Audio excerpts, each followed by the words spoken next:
नमस्कार दोस्तों, स्वागत है आपका BMJ एकेडमी में। इस वीडियो में हम फिजिक्स के ऑब्जेक्टिव प्रश्नों को देखेंगे। तो आइए दोस्तों, आज का वीडियो शुरू करते हैं। पहला प्रश्न है, कार्य का मात्रक क्या है?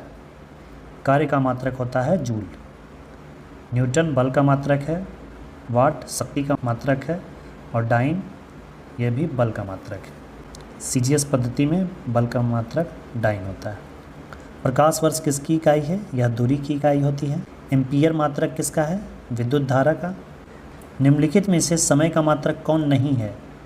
अधिवर्ष समय है, चंद्रमा यह भी समय है, प्रकाश वर्ष दूरी का मात्रक है।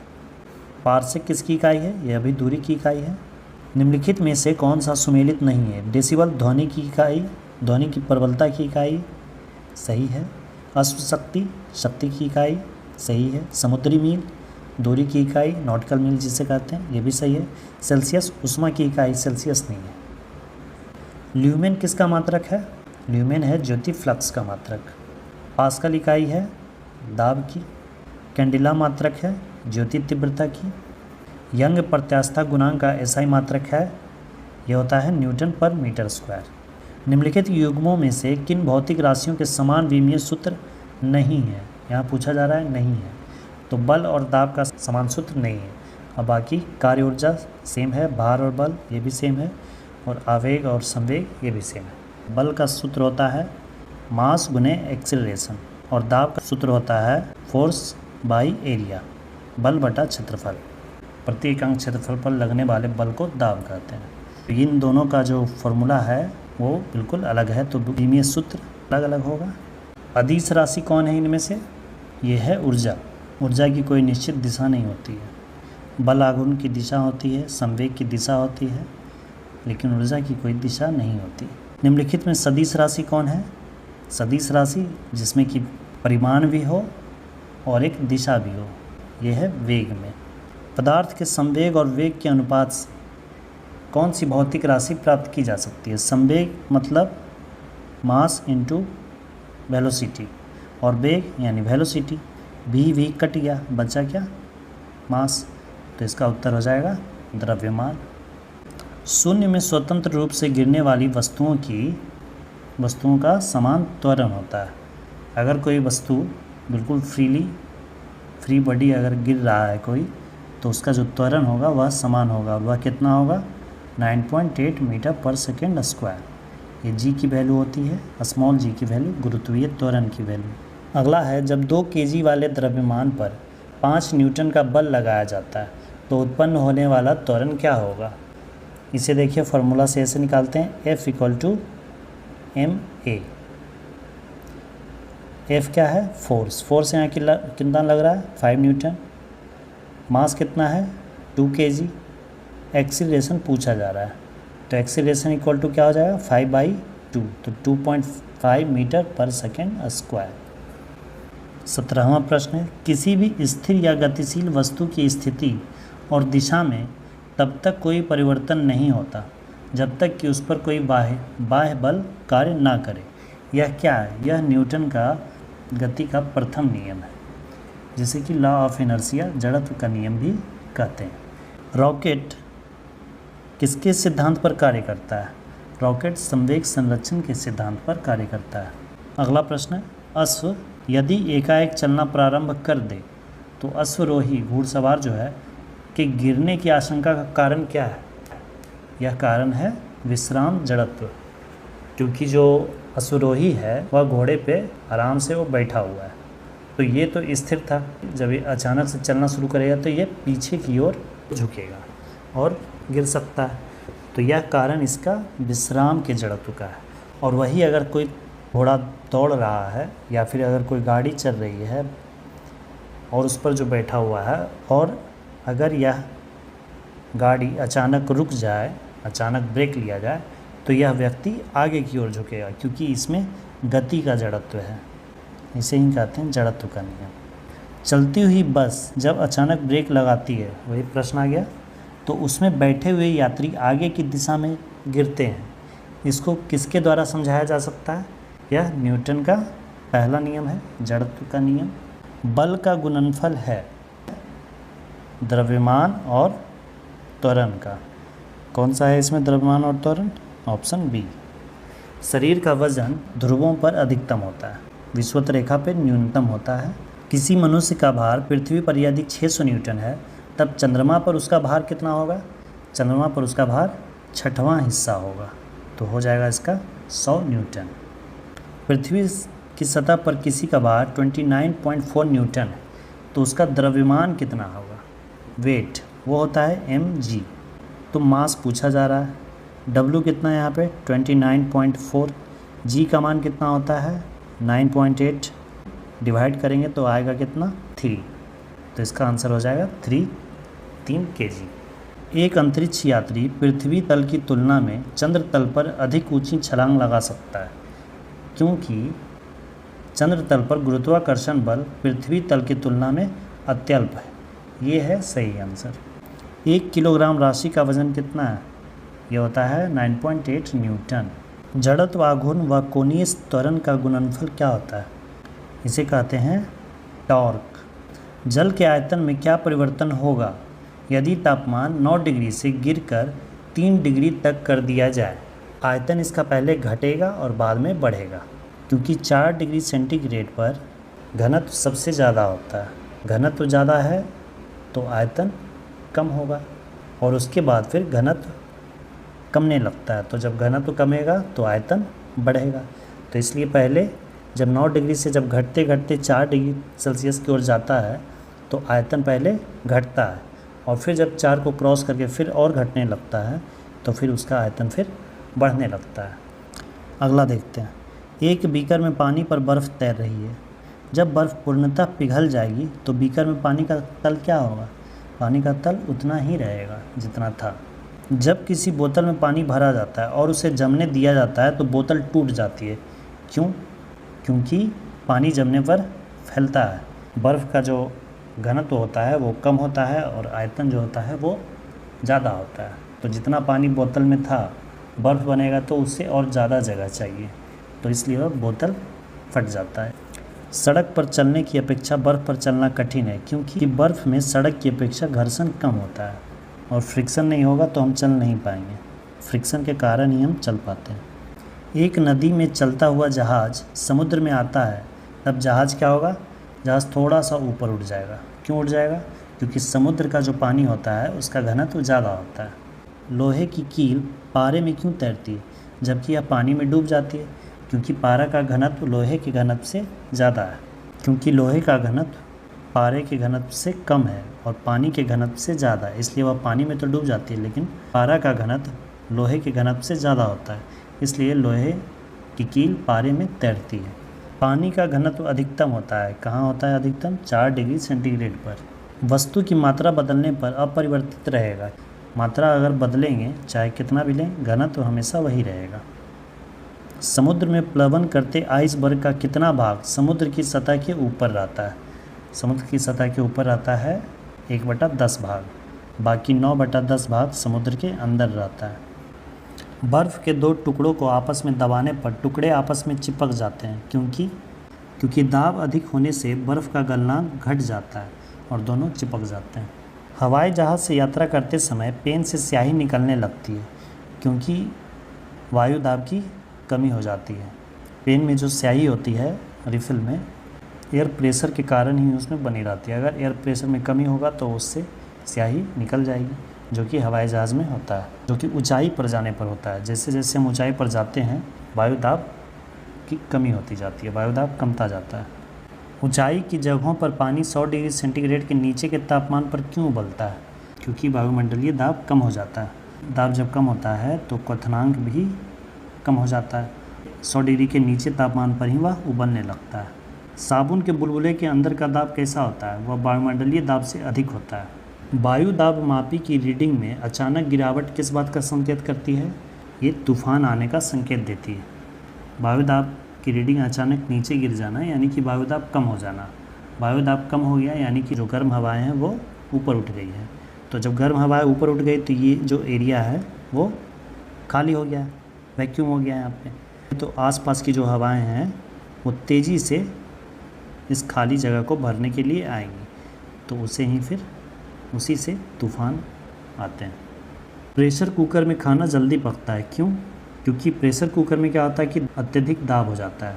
अत्यधिक दाब होने के कारण क्वथनांक भी बढ़ जाता है, जिससे कि पानी अधिक तापक्रम तक खौलता है, तो खाना आसानी से जल्दी पकता है।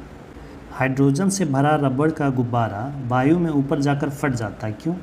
क्योंकि वायु दाब घट जाता है और अंदर जो हाइड्रोजन का जो प्रेशर है वो ज़्यादा होता है और ऊपर वायुमंडलीय दाब कम जाता है, तो ये फिर ब्लास्ट कर जाता है। सूर्य में निरंतर ऊर्जा का सृजन किस कारण होता है? यह होता है नाभिकीय संलयन के द्वारा।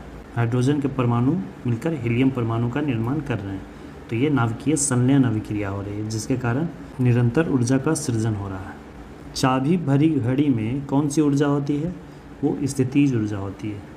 अगर कोई वस्तु के आकार में हम बल लगाकर विरूपण लाए और बल को हटा देने पर वह वापस उसी स्थिति में आ जाए, तो उसमें जो ऊर्जा होती है वो स्थितिज ऊर्जा कहलाती है।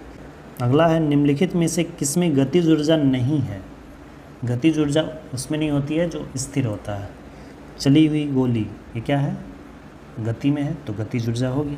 बहता हुआ पानी ये भी गति में है, गतिज ऊर्जा होगी। चलता हुआ हथौड़ा ये भी गति में, इसमें भी गतिज ऊर्जा है। खींचा हुआ धनुष ये अभी खींचा हुआ है, छोड़ा नहीं गया है। ये तीर खींचा गया है अभी, लेकिन छोड़ा नहीं गया है। तो जब तक इसे ऐसे खींचे रहेंगे तो ये जो रस्सी है, इसकी जो रबर है, उसकी विरूपण की जो शक्ति है वो इस पर लगी हुई है, वो ऊर्जा इस पर लगी हुई है। इसे ही कहेंगे स्थितिज ऊर्जा।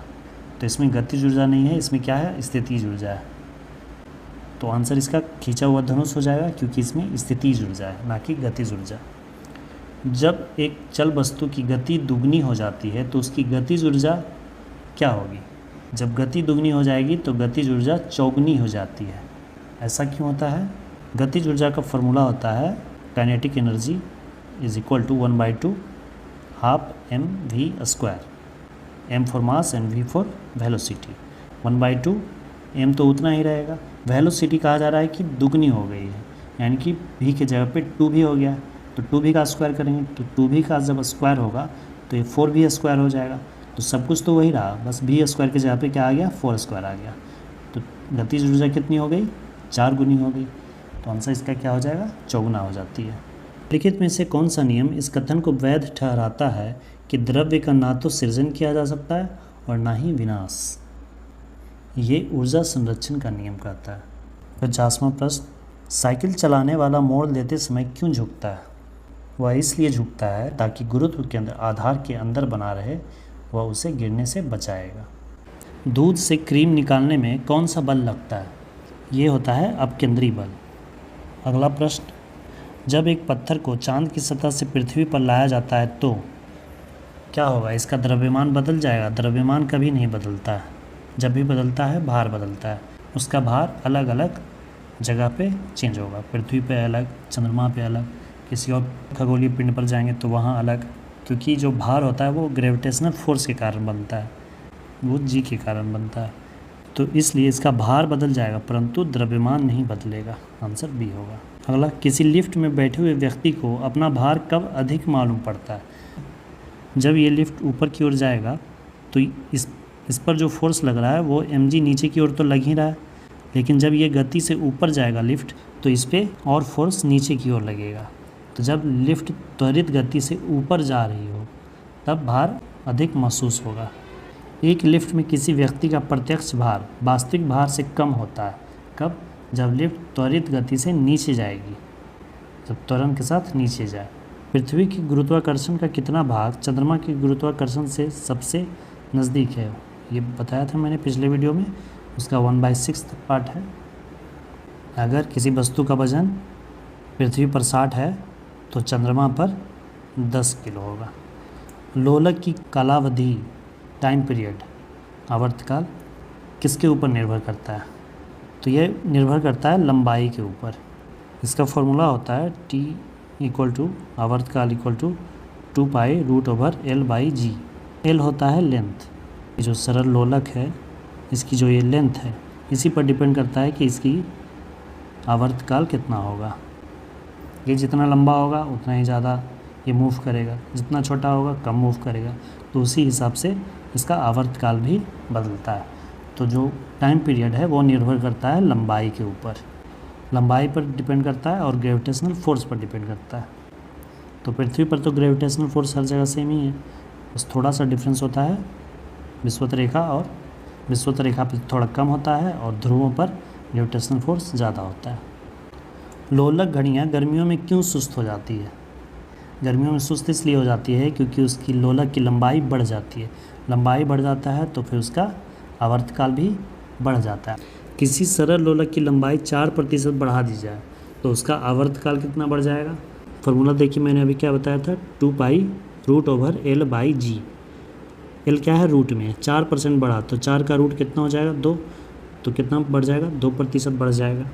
तो इसलिए आवर्तकाल कितना बढ़ जाएगा? 2%। पार्श्व विकृति और अनुदैर्घ्य विकृति के अनुपात को क्या कहते हैं? इसके अनुपात को कहते हैं पॉइजन्स रेशियो, पोवासो अनुपात। वर्षा की बूंद गोलाकार क्यों होती है? ये पृष्ठ तनाव के कारण होती है, सरफेस टेंशन के कारण।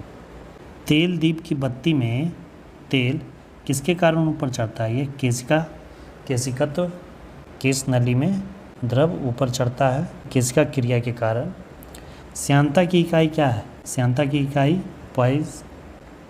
उत्प्लावकता से संबंधित वैज्ञानिक कौन है? उत्प्लावन का सिद्धांत दिए थे आर्किमिडीज। महान वैज्ञानिक आर्किमिडीज संबंधित थे कहाँ से? यह थे ग्रीस के। ध्वनि तरंगों की प्रकृति होती है, ध्वनि तरंग होते हैं अनुदैर्घ्य। अपने उड़ान पथ में अवरोधकों की पहचान करने के लिए चमगादड़ किन तरंगों का कौन सी एक तरंग का उपयोग करते हैं? चमगादड़ प्रस्रव्य तरंगे का उपयोग करते हैं। प्रस्रव्य तरंगों की आवृत्ति जो होती है वो 20,000 हर्ट्ज से ज़्यादा होती है। प्रस्रव्य वे ध्वनियाँ हैं जिनकी आवृत्ति होती है 20,000 हर्ट्ज से अधिक। ध्वनि तरंगे क्या हैं? लंबवत हैं, अनुदैर्घ्य तरंगे। श्रव्य परिसर में ध्वनि तरंगों की आवृत्ति क्या होती है? यह है 20 हर्ट्ज से 20,000 हर्ट्ज। इस आवृत्ति के बीच के ध्वनि को हम लोग सुन सकते हैं। वायु में ध्वनि की चाल 332 मीटर प्रति सेकंड होती है। यदि दाब बढ़ाकर दुगना कर दिया जाए तो ध्वनि की चाल क्या होगी? उससे कोई फर्क नहीं पड़ेगा। दाब बढ़ने से ध्वनि की चाल पर कोई असर नहीं पड़ता है, तो 332 मीटर पर सेकंड ही रहेगी। ध्वनि की चाल अधिकतम होती है। निर्वात में कभी गलती से भी मत कीजिएगा, निर्वात में ध्वनि चल ही नहीं सकती, ध्वनि को माध्यम चाहिए चलने के लिए। तो ध्वनि की चाल होगी इस्पात में सबसे अधिक, धातु में ध्वनि की चाल अधिक होती है। वायु में ध्वनि का वेग कितना है? 332 मीटर पर सेकंड। 100 डेसिबल का शोर स्तर निम्न में से किसके संगत होगा? किसी मशीन की दुकान से आने वाला शोरगुल। यदि सितार और बांसुरी पर एक ही स्वर बजाया जाए तो उनसे उत्पन्न ध्वनि का भेद किसके अंतर के कारण किया जा सकता है? वह अंतर होता है गुणता के कारण। एक जेट वायुयान 2 मैक के वेग से, वायुयान की जो गति होती है वो मैक में मेज़र किया जाता है। एक जेट वायुयान 2 मैक के वेग से हवा में उड़ रहा है। जब ध्वनि का वेग 332 मीटर पर सेकंड है तो वायुयान की चाल कितनी होगी? 664। 1 मैक बराबर होता है ध्वनि का, हवा में ध्वनि का जो वेग होता है उसे 1 मैक कहा जाता है। यहाँ कह रहा है 2 मैक के वेग से, तो हवा में ध्वनि का वेग 332 है तो उसका डबल कर देंगे 664 मीटर पर सेकंड। डेसिबल इकाई का प्रयोग किया जाता है किसके लिए? प्रकाश की गति नहीं, ऊष्मा की तीव्रता नहीं, ध्वनि की तीव्रता के लिए। ध्वनि तरंगे किसके कारण प्रतिध्वनि उत्पन्न करती है? प्रतिध्वनि किसके कारण उत्पन्न होते हैं? ध्वनि के परावर्तन के कारण। सोनार, SONAR, sound navigation and ranging अधिकांशतः प्रयोग में लाया जाता है किसके द्वारा? अंतरिक्ष यात्री नहीं, इंजीनियर नहीं, डॉक्टर नहीं, नौ संचालकों के लिए। ये पनडुब्बियों में सोनार का प्रयोग किया जाता है। किसी ध्वनि स्रोत की आवृत्ति में होने वाले उतार चढ़ाव को क्या कहते हैं? ध्वनि स्रोत की जो आवृत्ति होती है उसमें उतार चढ़ाव को डॉपलर इफेक्ट कहते हैं। पास आती हुई रेलगाड़ी की सीटी की आवृत्ति या तीक्ष्णता बढ़ती जाती है, ऐसा किस परिघटना के कारण होता है? सेम क्वेश्चन है, डॉपलर इफेक्ट्स। केल्विन मान से मानव शरीर का सामान्य ताप कितना है? मानव शरीर का ताप होता है 37 डिग्री सेंटीग्रेड। उसमें 273 ऐड कर देंगे kelvin. 0 degree centigrade equal to 273 kelvin होता है। तो 37 डिग्री, तो उसमें 273 जोड़ देंगे, कितना आ जाएगा? 310 केल्विन। 310 केल्विन इसका उत्तर हो जाएगा। कितना तापमान होने पर पाठ्यांक सेल्सियस और फ़ारेनहाइट तापमापियों में एक ही रहेंगे? यह प्रश्न बहुत इंपॉर्टेंट है, कई बार यह प्रश्न आया है। IAS के एग्ज़ाम में भी ये आया है। ये होता है -40 डिग्री सेंटीग्रेड। अगला न्यूनतम संभव ताप क्या है? वो है 0 केल्विन।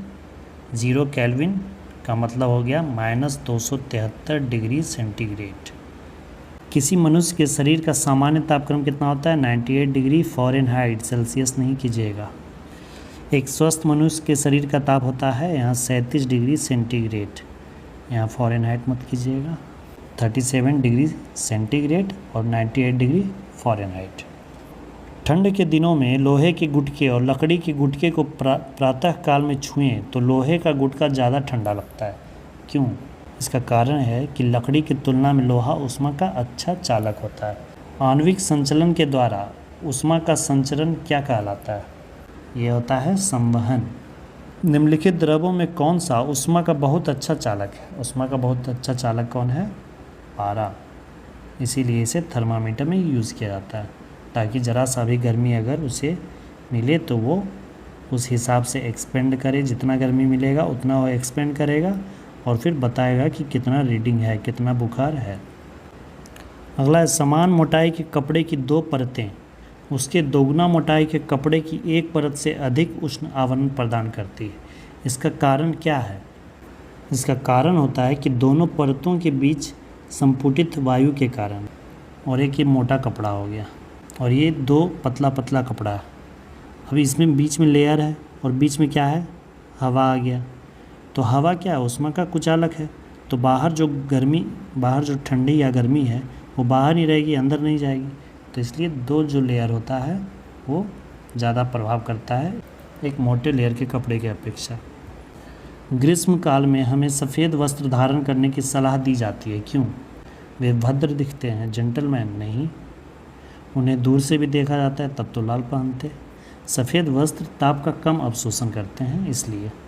न्यून तापमानों का अनुप्रयोग होता है क्रायोजेनिक इंजन। इसका प्रयोग कहाँ होता है? इसका प्रयोग किया जाता है अंतरिक्ष में, अंतरिक्ष विज्ञान में, चुंबकीय प्रोत्थापन में, दूरमीति में। तेज़ हवा वाली रात्रि में ओस नहीं बनती। क्यों? क्योंकि हवा जो है वो बाष्पीकृत हो जाती है, बाष्पीकरण की दर तेज़ होती है, इसलिए ओस नहीं बन पाती है। ठोस कपूर से कपूर वाष्प बनने की प्रक्रिया को क्या कहते हैं? इसे कहते हैं ऊर्ध्वपातन। मनुष्य आर्द्रता से परेशानी महसूस करता है। क्यों? इसका कारण क्या है? क्योंकि इसका कारण है कि पसीना जो है वो आर्द्रता के कारण वाष्पित नहीं हो पाता है। किसी द्रव का उसके क्वथनांक से पूर्व उसके वाष्प में बदलने की प्रक्रिया को क्या कहते हैं? इसे कहते हैं वाष्पीकरण, इवेपोरेशन। जैसे मान लीजिए फर्श पे पानी गिर गया, उसे 100 डिग्री सेंटीग्रेड तक तो उसे खौलाते नहीं हैं, लेकिन फिर भी ये पानी सूख जाता है, गायब हो जाता है। तो वो होता क्या है? वो वाष्प में बदल जाता है। तो उस प्रक्रिया को वाष्पीकरण कहते हैं, इवेपोरेशन कहते हैं। वो क्या होता है? इवेपोरेट हो जाता है। पहाड़ों पर पानी निम्नलिखित तापमान पर उबलने लगता है। वो 100 डिग्री से कम पर ही उबलने लगता है, क्योंकि पहाड़ों पर हम जब जाते हैं तो एयर प्रेशर घटते जाता है। जैसे जैसे ऊपर जाएंगे एयर प्रेशर घटते जाएगा। एयर प्रेशर घटेगा तो फिर क्वथनांक भी घटेगा, क्योंकि जो प्रेशर होता है वो प्रोपोर्शनल होता है बॉइलिंग पॉइंट के।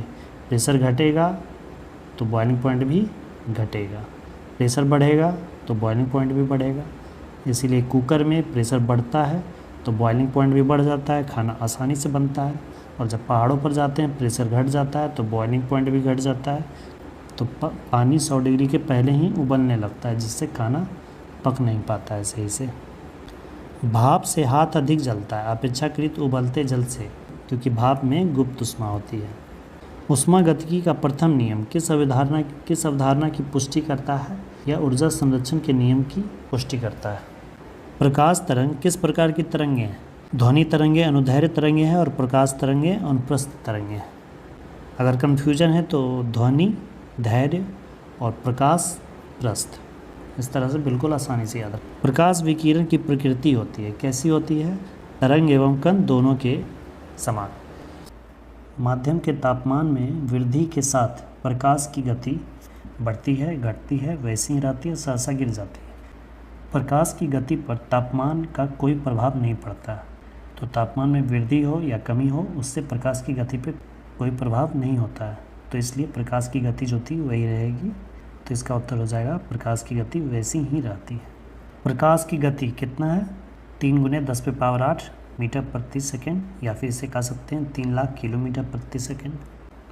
सूर्य ग्रहण होता है जब, सूर्य ग्रहण की स्थिति देखिए, तो चंद्रमा जब सूर्य और पृथ्वी के बीच आ जाती है तब सूर्य ग्रहण होता है, और ये हमेशा अमावस्या को ही होता है।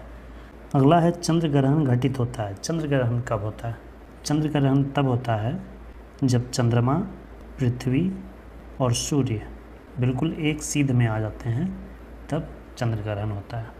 और ऐसा हमेशा होता है पूर्णिमा के दिन, लेकिन प्रत्येक पूर्णिमा को चंद्र ग्रहण हो ऐसा ज़रूरी नहीं है।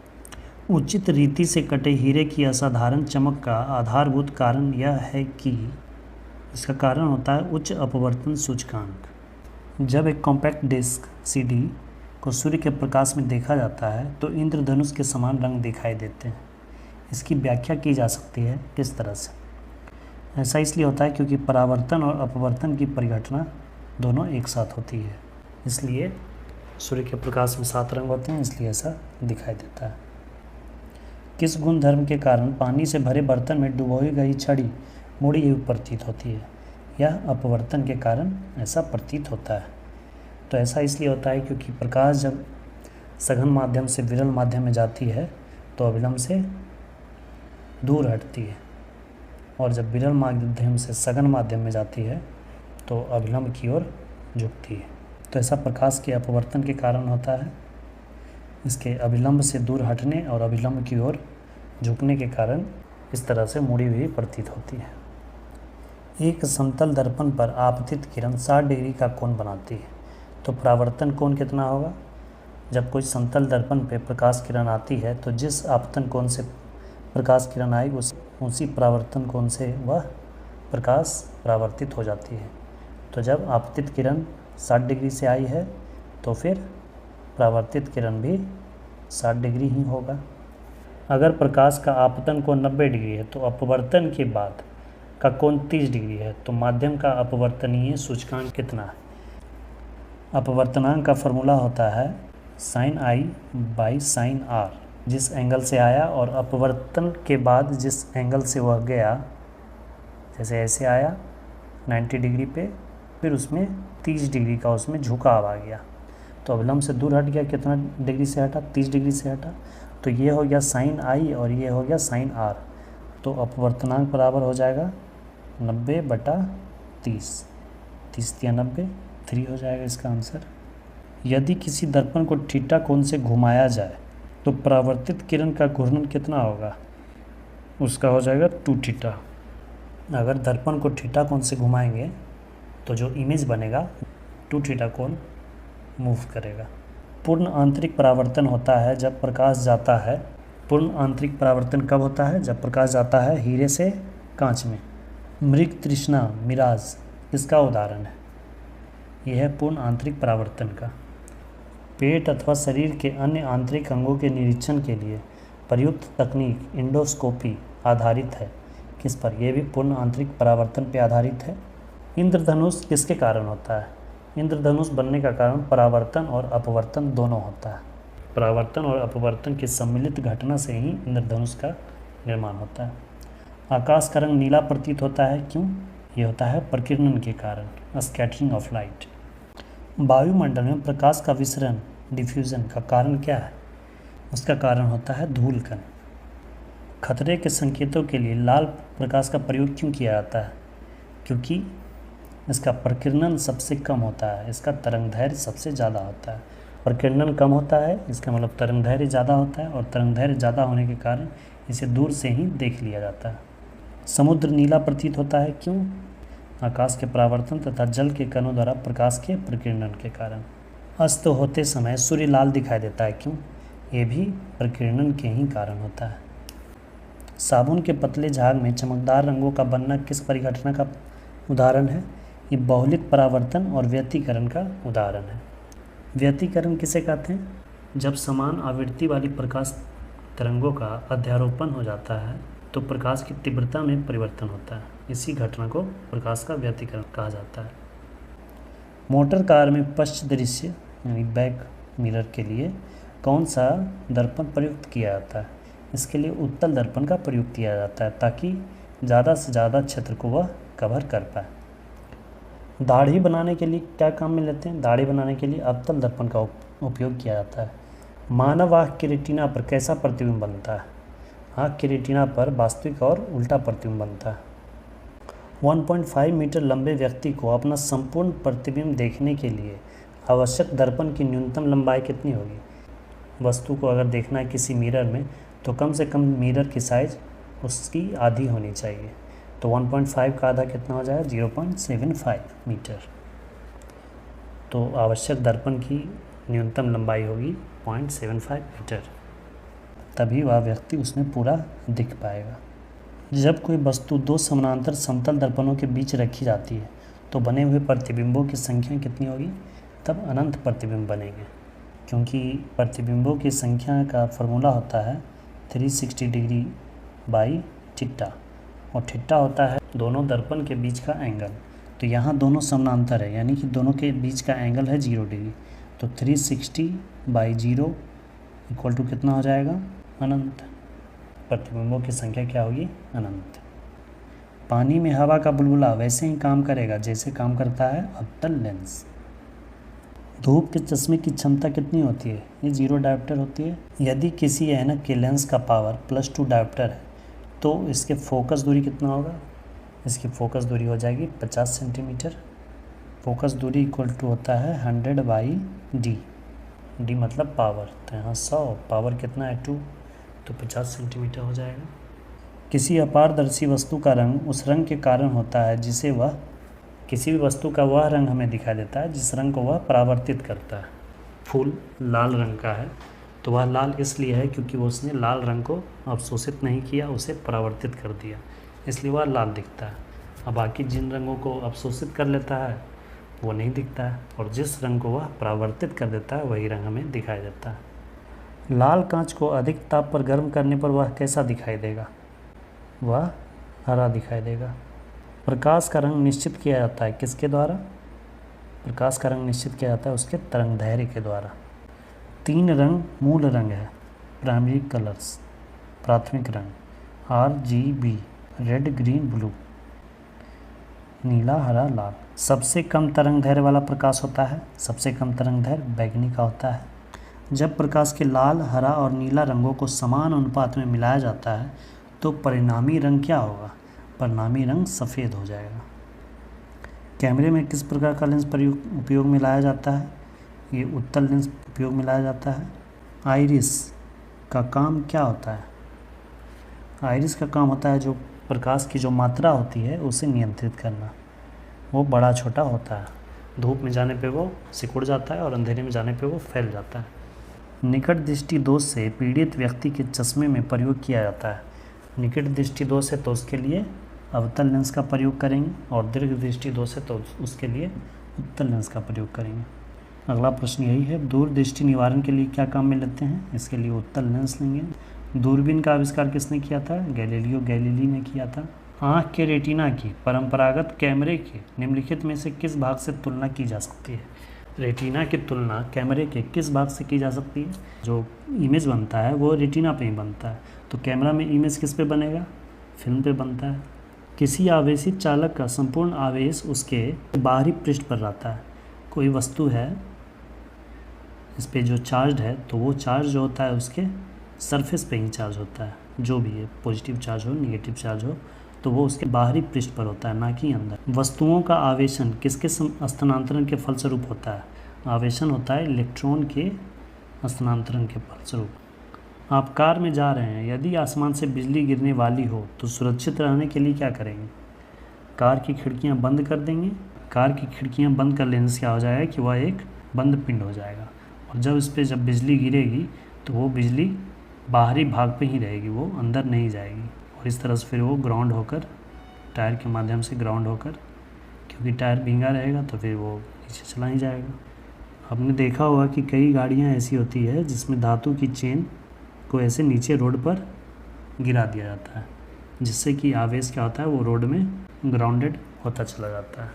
दो स्थिर आवेशों के बीच लगने वाला बल उसकी मात्राओं के गुणनफल के अनुक्रमानुपाती होता है और उसके बीच की दूरी के वर्ग के व्युत्क्रमानुपाती होता है। यह किसका नियम है? यह कूलॉम्ब का नियम है और न्यूटन का भी नियम यही है गुरुत्वाकर्षण का। दो पिंडों के बीच लगने वाला जो फोर्स है वो द्रव्यमान के गुणनफल के समानुपाती और उनके बीच की दूरी के वर्ग का व्युत्क्रमानुपाती होता है। उसी तरह से कूलॉम्ब के नियम में दो आवेशों के बीच लगने वाले बल आवेशों के गुणनफल के समानुपाती और आवेशों के बीच की दूरी के वर्ग के व्युत्क्रमानुपाती होता है। तो ये दोनों फार्मूला एक जैसा ही है। यह कूलॉम्ब का नियम है और ये गुरुत्वाकर्षण का नियम है। किसी विद्युत परिपथ में इकाई धन आवेश को एक बिंदु से दूसरे बिंदु तक ले जाने में किए गए कार्य द्वारा मापा जाता है। उन बिंदुओं के बीच के विभवांतर उसे क्या कहते हैं? विभवांतर। सर्वाधिक विद्युत चालकता वाला तत्व कौन सा है? ये है चांदी, जिसका रासायनिक संकेत है Ag और लैटिना में इसका अर्जेंटम। अति चालकता का लक्षण क्या है? अति चालकता का लक्षण है उच्च पारगम्यता। अधातुएं विद्युत की कुचालक होती है। क्यों? क्योंकि उनमें मुक्त इलेक्ट्रॉन नहीं पाए जाते। तांबा मुख्य रूप से विद्युत चालन के लिए प्रयोग किया जाता है क्योंकि इसकी जो विद्युत प्रतिरोधकता होती है वो निम्न होती है। आपस में जुड़ी दो आवेशित वस्तुओं के बीच विद्युत धारा नहीं बहती है यदि वे होती हैं समान विभव पर। इस धारा में परिवर्तित करने वाली युक्ति को क्या कहते हैं? इसे कहते हैं रेक्टिफायर। विद्युत फिटिंग्स में एक तार को भू संपर्कित किया जाता है। इसका कारण क्या है? इसका कारण होता है कि यदि शॉर्ट सर्किट हो जाए तो धारा भूमि में चली जाए। विभवांतर का मात्रक क्या होता है? विभवांतर का मात्रक वोल्ट होता है। एक आदर्श वोल्ट मीटर का प्रतिरोध कितना होता है? आदर्श वोल्ट मीटर का प्रतिरोध अनंत होना चाहिए। प्रतिरोध का मात्रक क्या है? प्रतिरोध का मात्रक होता है ओम। घरों में लगे पंखे, बल्ब इत्यादि लगे होते हैं, किस क्रम में लगे होते हैं? श्रेणी क्रम में या समानांतर क्रम में? ये होते हैं समानांतर क्रम में, क्योंकि अगर श्रेणी क्रम में लगाया जाए एक भी स्थान पे अगर कहीं फॉल्ट हुआ तो फिर सारे उपकरण कार्य करना बंद कर देंगे। किसी चालक के सिरों के बीच विभवांतर उसमें बहने वाली धारा के समानुपाती होता है। यह नियम किसका है? यह ओम का नियम है। विशिष्ट प्रतिरोध का एसआई मात्रक क्या होता है? इसका एसआई मात्रक होता है ओम मीटर। यदि 3 ओम और 6 ओम के प्रतिरोध समानांतर क्रम में जोड़े जाएं तो संपूर्ण प्रतिरोध क्या होगा? संपूर्ण प्रतिरोध इसका आ जाएगा 2 ओम। अब देखिए कैसे होगा। जब समानांतर क्रम में हो तो फार्मूला होता है 1/R = R equivalent = 1/R1 + 1/R2। अब यहाँ पे R1 कितना है 3 और R2 कितना है 6, तो 1/3 + 1/6। अब इसे हम सॉल्व करेंगे। यहाँ 6 हो जाएगा, ये 2 हो जाएगा और ये 1 हो जाएगा। 3/6, 3 2 6 कट जाएगा 1/2।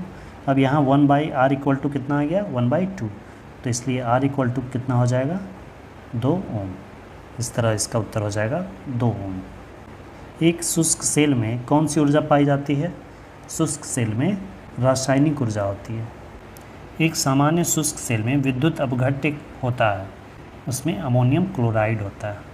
एक कार बैटरी में प्रयुक्त विद्युत अपघट्य होता है। कार बैटरी जो प्रयोग करते हैं हम उसमें सल्फ्यूरिक एसिड तेजाब होता है। वोल्टेज सेल के आविष्कारक कौन है? वोल्टेज सेल के आविष्कारक थे एलेक्जेंड्रो वोल्टा। शुष्क सेल है। शुष्क सेल क्या है? ये प्राथमिक सेल है। लोहे के ऊपर जिंक की परत चढ़ाने की प्रक्रिया को क्या कहते हैं? उसे गैल्वेनाइजेशन कहते हैं। वैद्युत अपघटन संबंधी नियम किसने प्रतिपादित किए थे? ये किए थे फैराडे ने। विद्युत फ्यूज में इस्तेमाल किए जाने वाले मिश्र धातु में क्या होना चाहिए? उसमें निम्न विशिष्ट प्रतिरोध और निम्न गलनांक होना चाहिए। आमतौर पर सुरक्षा फ्यूज लगाने के लिए प्रयोग होने वाली तार किस पदार्थ की बनी होती है? वह टीन और सीसा की मिश्र धातु की बनी होती है। बिजली के बल्ब का फिलामेंट किस तत्व से बना होता है? यह टंगस्टन का बना होता है। विद्युत हीटर का एलिमेंट निम्नलिखित में किस धातु का बना होता है? ये नाइक्रोम की तार का बना होता है। यदि 100 वाट वाले 10 बल्ब प्रतिदिन 1 घंटा जलते हैं तो प्रतिदिन विद्युत ऊर्जा के उपयोग का मान कितना होगा?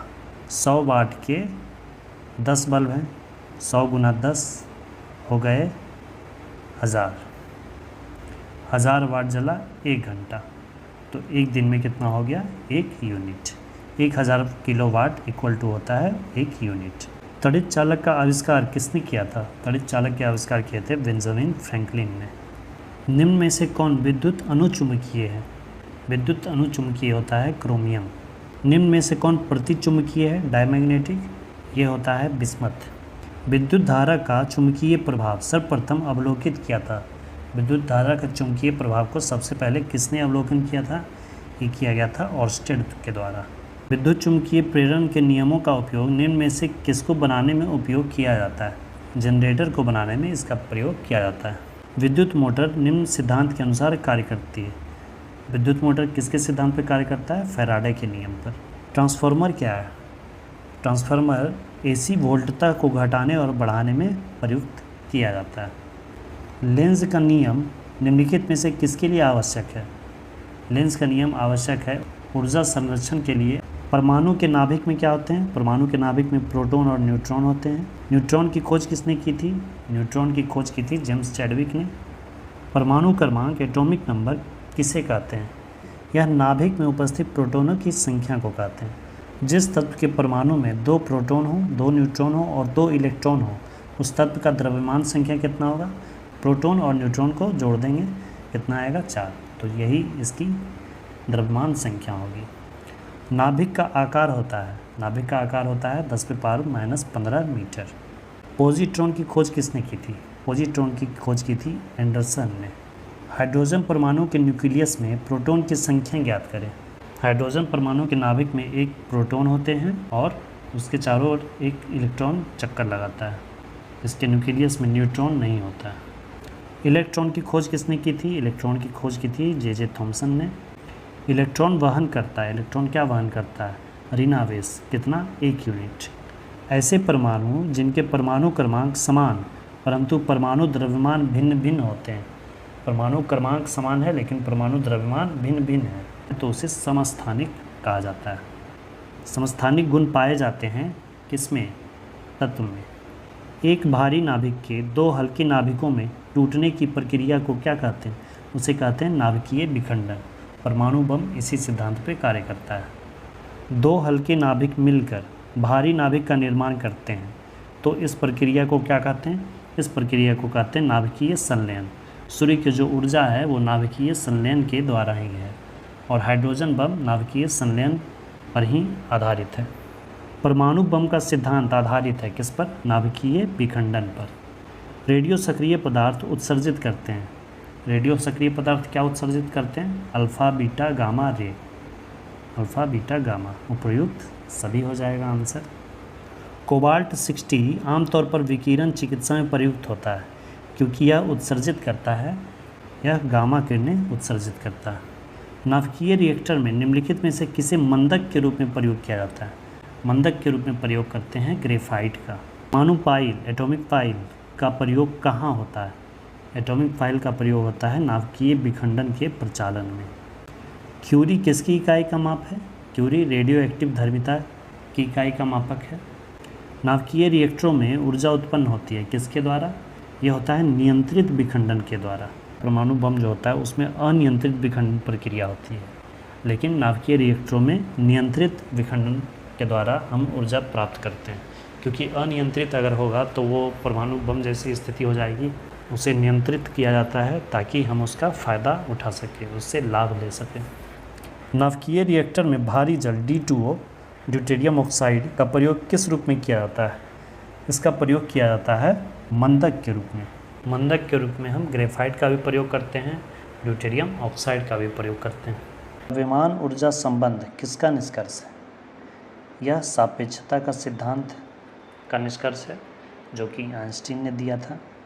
डायोड वह प्रयुक्ति है जो धारा को एक दिशा में प्रवाहित होने देती है। रडार का उपयोग किसके लिए किया जाता है? रडार का उपयोग किया जाता है जहाज, वायुयान आदि को ढूंढना एवं मार्ग निर्देश करने के लिए। त्रिविमीय चित्र, 3 डायमेंशनल इमेज निम्न में से किसके द्वारा लिया जाता है? ये लिया जाता है होलोग्राफी के द्वारा। ब्रह्मांड प्रसारित हो रहा है, यह प्रमाण सबसे पहले किसने दिया था? यह प्रमाण सबसे पहले दिया था एडविन हब्बल ने। ग्रहों की गति का नियम किसने दिया था? ये दिया था जॉन केपलर ने। पृथ्वी तथा अन्य ग्रह सूर्य के चारों ओर चक्कर लगाते हैं, यह सबसे पहले किसने प्रमाणित किया था? ये सबसे पहले कहा था कोपरनिकस ने। ब्रह्मांड में सबसे अधिक मात्रा में कौन सा तत्व पाया जाता है? आंसर हाइड्रोजन होगा। पृथ्वी की बात होती तो आंसर ऑक्सीजन होता। तारों व सूर्य की ऊर्जा का स्रोत क्या है? उसकी ऊर्जा का स्रोत है नाभिकीय संलयन। 2 हाइड्रोजन परमाणु मिलकर एक हीलियम परमाणु का निर्माण कर रहे हैं। यहाँ संलयन अभिक्रिया हो रही है। तारों व आकाशगंगा का व्यास मापने के लिए प्रयुक्त उपकरण है। इसके लिए प्रयुक्त उपकरण होता है इंटरफेरोमीटर। 2 वैसे ग्रह जिनके पास कोई उपग्रह नहीं है वो है बुध और शुक्र। निम्नलिखित में से किस ग्रह के सबसे अधिक उपग्रह हैं? सबसे अधिक उपग्रह वर्तमान में शनि के हैं। निम्न में से किस ग्रह को भोर का तारा या सांझ का तारा? शुक्र को कहा जाता है। कौन सा ग्रह सूर्य के चारों ओर 88 दिन में एक चक्कर लगा लेता है? जो सबसे नज़दीक होगा बुध। निम्न में से किस ग्रह का घनत्व पानी से भी कम है? सबसे कम घनत्व है शनि का। इसका घनत्व पानी से भी कम है, इसका मतलब है कि अगर पानी में उसे डाल दिया जाए तो वह तैरने लगेगा। सूर्य की सतह का तापमान कितना होता है? ये होता है 6000 डिग्री सेंटीग्रेड। यहाँ 5800 है लगभग। सूर्य के सबसे निकट का तारा कौन है? सबसे निकट का तारा है प्रोक्सिमा सेंचुरी। नेपच्यून की खोज किसने की थी? नेपच्यून की खोज की थी गैले ने। सूर्य के निकटतम स्थित ग्रह कौन है? ये है बुध। सौर मंडल का सबसे छोटा ग्रह कौन है? ये भी है बुध। सौर मंडल का सबसे बड़ा ग्रह कौन है? बृहस्पति। निम्नलिखित में कौन सा एक तारा पृथ्वी के सर्वाधिक समीप है? सबसे नज़दीक का तारा कौन है? सूर्य है। सौर परिवार में क्षुद्र ग्रह पट्टी एक ऐसा क्षेत्र है जो इनकी कक्षाओं के बीच में विद्यमान है। क्षुद्र ग्रह बेल्ट जो है वो मंगल और बृहस्पति ग्रहों के बीच में स्थित है। हैली धूमकेतु सूर्य की परिक्रमा करता है 76 वर्षों में। मनुष्य ने पहली बार किस वर्ष चांद पर कदम रखा था? 1969 में, नील आर्मस्ट्रॉन्ग।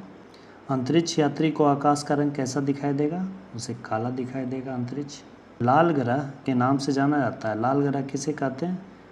मंगल को कहा जाता है। फेरस ऑक्साइड की अधिकता के कारण मिट्टी का रंग लाल है, इसलिए उसे लाल ग्रह कहा जाता है। पृथ्वी सूर्य का एक चक्कर कितने समय पूरा करती है?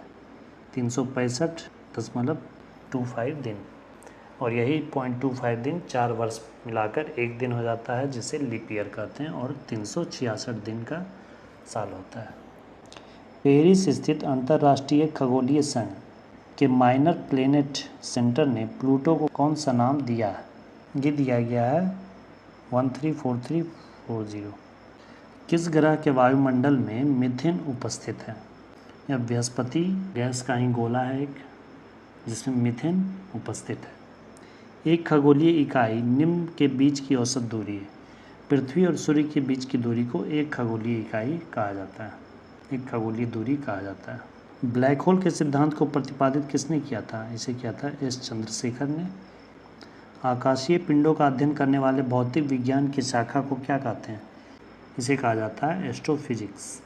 कॉस्मिक किरणों की खोज किसने की थी? इसकी खोज की थी विक्टर हेस ने। रडार के आविष्कारक कौन थे? रडार का आविष्कारक थे रॉबर्ट बार्टसन। गुरुत्वाकर्षण नियमों के आविष्कारक कौन है? गुरुत्वाकर्षण का नियम दिया था आइजैक न्यूटन ने। नोबेल पुरस्कार एल्फ्रेड नोबेल के नाम पर शुरू हुआ। जिन्होंने खोज की थी, इन्होंने डायनामाइट की खोज की थी। इन्होंने डायनामाइट की खोज की थी माइंस के खदानों के खनन के लिए, लेकिन असामाजिक तत्वों ने इसका उपयोग आतंकी गतिविधियों में करने लगे। टेलीविज़न का आविष्कार किसने किया था? जे एल बेयर्ड ने। राइट ब्रदर्स ने किसका आविष्कार किया? विमान का। एक्सरे का आविष्कार किसने किया? रुंटजेन ने। परमाणु बम का विकास किसने किया? ये किया था जे रॉबर्ट ओपेनहीमर ने। प्रक्षेपास्त्र का विकास किसने किया?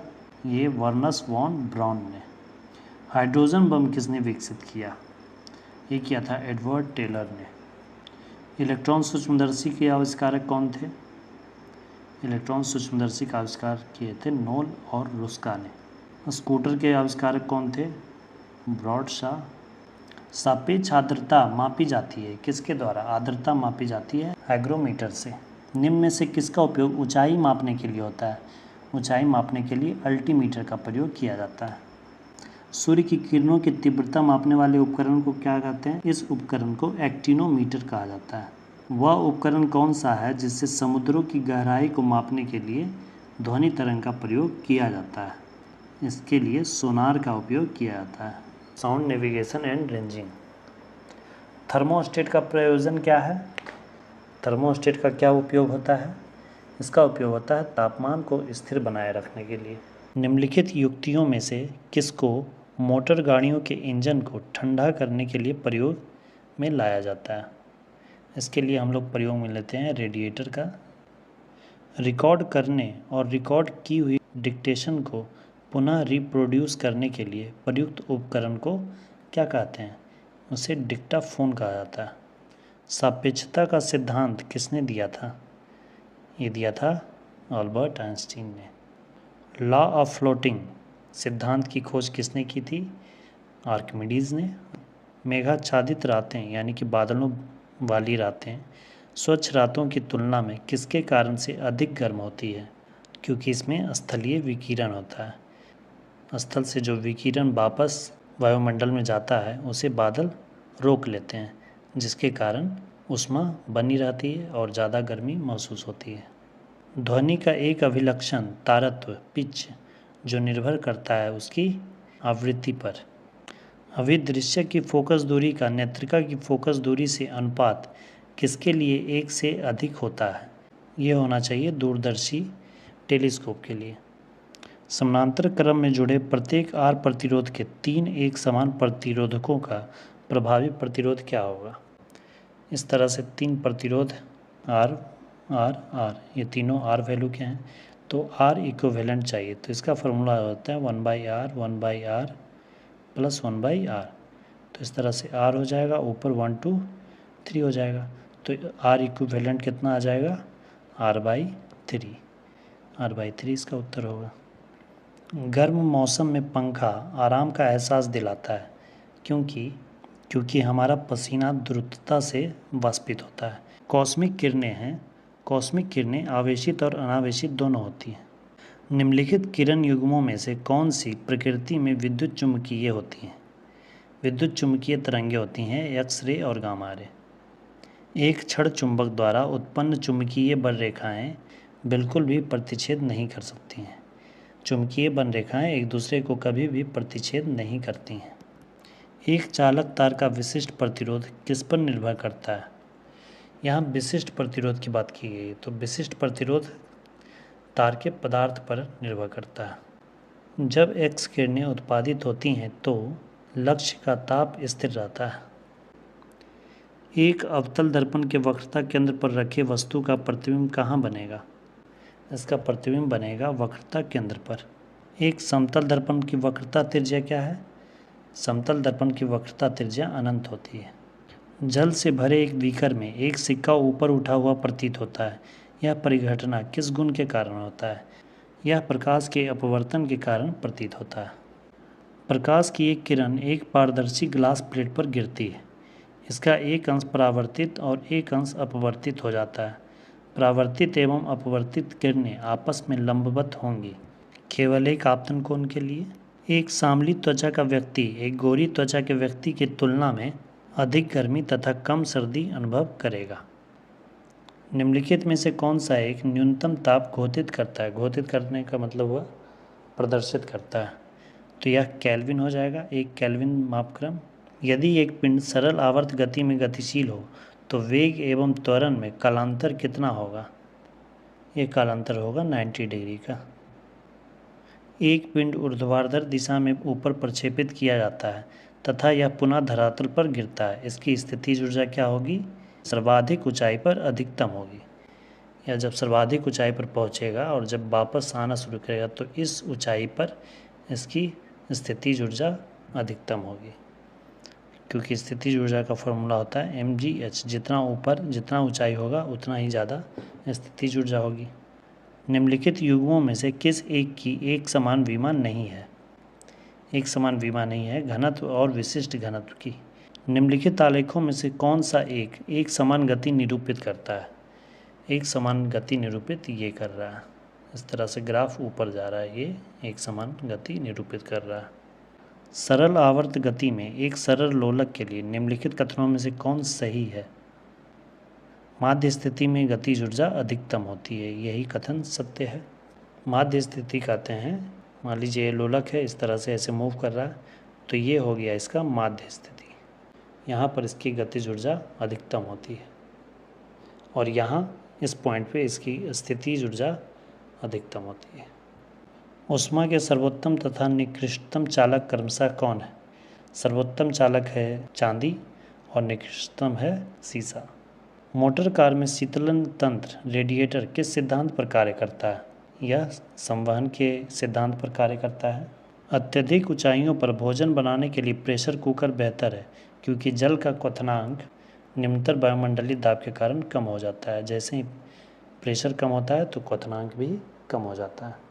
सौर प्रकाश में सर्वाधिक सामान्य प्रकार की विकिरण ऊर्जा जो मनुष्यों में त्वचा की धूप ताम्रता का कारण होती है वह क्या कहलाती है?